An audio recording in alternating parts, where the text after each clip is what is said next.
झारखंड सरकार के द्वारा मॉब लिंचिंग बिल को पास कराने के लिए सदन में पेश किया गया था, जिसे राज्यपाल के द्वारा उसमें कुछ त्रुटियां बताकर बिल को वापस कर दिया गया, जिस पर जामताड़ा विधायक इरफान अंसारी ने भाजपा के ऊपर आरोप पर आरोप जड़ दिया है। यहां तक कि उन्होंने यह भी कह दिया कि भाजपा और केंद्र सरकार के इशारे पर राजभवन चल रही है। उन्होंने भाजपा को हर चीज पर राजनीति नहीं करने की नसीहत भी दे डाली। सैकड़ों युवाओं को पीट पीट कर मार दिया गया, अल्पसंख्यक दलित आदिवासी भाइयों को पीट पीट कर मार दिया गया, और जो मारने वाले को संरक्षण भाजपा ने दिया, ये गवाह है। और हम लोगों ने कमिटमेंट किया था कि जब हमारी सरकार बनेगी, जेएमएम कांग्रेस की सरकार बनेगी, तो निश्चित तौर पर हम लोग मॉब लिंचिंग को रोकेंगे हम लोग, और जो दोषी है उस पर कार्रवाई करेंगे। इसको देखते हुए सदन में हमारे मुख्यमंत्री हेमंत सोरेन जी ने मॉब लिंचिंग कानून लाया और हम लोगों ने उसको पास कराया। उसके बाद जब ये कानून बना तो हम लोगों ने महामहिम के पास इसको पारित करने के लिए हम लोगों ने उनके पास भेजा, लेकिन दुर्भाग्य इस राज्य का कि महामहिम ने मॉब लिंचिंग कानून को वापस कर दिया। मैं पूछना चाहता हूं महामहिम से कि आप एक संवैधानिक पोस्ट में हैं और मॉब लिंचिंग जनता के हित में बना है, तो क्या सारी संस्थाएं क्या भाजपा के इशारे पे काम करेंगे? केंद्र के इशारे पे काम करेगी क्या? ये नहीं होना चाहिए। मैं फिर से कहूंगा, बीजेपी वाले से मैं कहना चाहता हूं, इस तरह से इतना स्तर आप लोग मत गिराइए। हर समय विरोध नहीं, मॉब लिंचिंग कानून बना है, बन के रहेगा। मैं बीजेपी के नेताओं को कहना चाहता हूं, कम से कम महामहिम का सहारा मत लीजिए आप लोग। महामहिम जी एक संवैधानिक पोस्ट में है।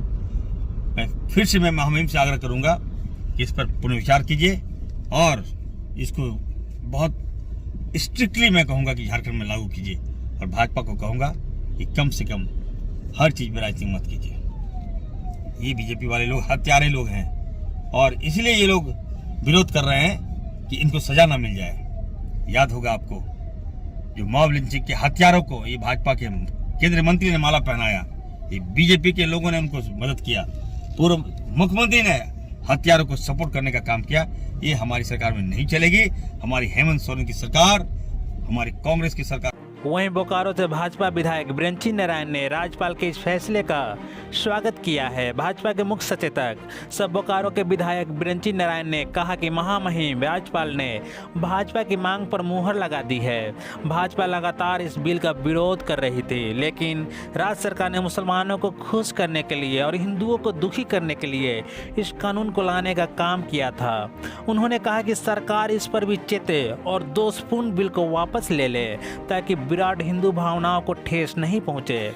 उन्होंने कांग्रेस पर तंज कसते हुए कहा कि कांग्रेस अपने वोट बैंक को बनाए रखने के लिए इस तरह का कानून लाने का काम कर रही है। उन्होंने कांग्रेस के जामताड़ा विधायक इरफान अंसारी के जारी बयानों के ऊपर कहा कि वह एक जोकर हैं और जोकर की बातों पर कोई प्रतिक्रिया देना उचित नहीं है। बोकारो से नरेश कुमार की रिपोर्ट। महामहिम राज्यपाल महोदय का, जिन्होंने एक हिसाब से भारतीय जनता पार्टी जो मांग करते रही उस पर अपना मुहर लगाया।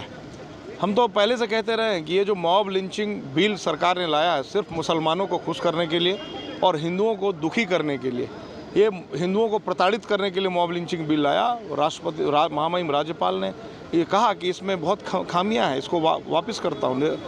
अभी भी सरकार से आग्रह करता हूँ कि सरकार चेते और इस प्रकार का दोषपूर्ण बिल ना लाए, जिससे विराट हिंदू समाज की भावनाएं आहत हों। कांग्रेस तो इस बिल के पक्ष में है, वो तो लाना चाह रही है। तो कांग्रेस स्वाभाविक रूप से, जो कांग्रेस का वोट बैंक मुसलमान है आज के डेट में, और वो चाहते हैं कि ये बिल आएगा तो जो मुस्लिम समाज है वो खुश होगा। तो मॉब लिंचिंग, अगर तबरेज का मॉब लिंच की मौत होगी, हत्या होगी भीड़ के द्वारा, तो वो मॉब लिंचिंग है। और अगर संजू प्रधान की मौत होगी या रुपेश पांडे की मौत होगी तो वो मॉब लिंचिंग नहीं है। तो सरकार का जो ये दोगलापन है, सरकार की जो दोगली नीति है, इसका भारतीय जनता पार्टी विरोध करती है। कांग्रेस के एक विधायक है जो कह रहे हैं कि राजभवन जो है कि केंद्र सरकार और भाजपा के सारे। कौन विधायक है वो? इरफान अंसारी। वो जोकर हैं, और जोकरों के बात पर कोई प्रतिक्रिया देना उचित नहीं समझता।